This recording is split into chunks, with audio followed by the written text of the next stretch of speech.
কোন সন্তান যদি বাবা মার আগে মৃত্যুবরণ করে, বাবা তো সন্তানের লাশের পেছনে পেছনে যেতে পারে, বাবা সন্তানের কবরেও নামতে পারে। বলে কেন, বাবার কলিজায় কি মায়া দয়া নাই?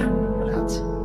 বাবাও চিৎকার করে করে কান্না করবে, কিন্তু বাবাকে আল্লাহ ওই শক্তি সামর্থ্য মনোবল দিয়েছেন, বাবা সন্তানকে দাফন করে শোয়া কান্না করতে করতে উপরে উঠতে পারবেন, ওই শক্তি আল্লাহ বাবার দিয়েছেন। কিন্তু কোন মায়ের জন্য সন্তানের লাশের পেছনে যাওয়া চলবে না, কোন মায়ের জন্য সন্তানের কবরে নামা চলবে না।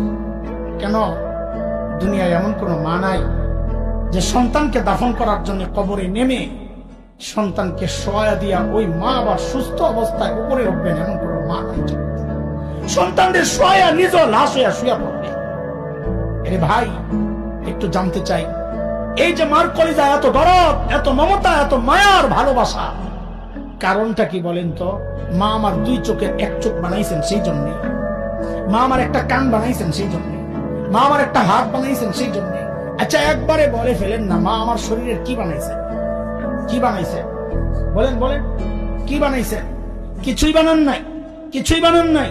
তারপরেও মার কলিজা এত দরদ, মা আমার কিচ্ছু বানান নাই, অল্প কয়দিন ভাড়াটিয়ার মতো আমার পেটে জায়গা দিয়েছে, হওয়ার পর লালন পালন করেছেন, কিচ্ছু বানান নাই। তাতেই মার কলিজা এত দরদ আর মায়ার মমতার ভালোবাসা, কিচ্ছু বানান নাই। তারপরেও আহ আহ তাইলে যে আল্লাহ আমার চোখ বানাইছেন, ওই আল্লাহর কত, যে আল্লাহ আমার হাত পা বানাইছেন, ওই আল্লাহর কত, যে আল্লাহ আমার এত এত নিয়ামত দিয়া বাঁচায় রাখছেন, ওই আল্লাহর কত না।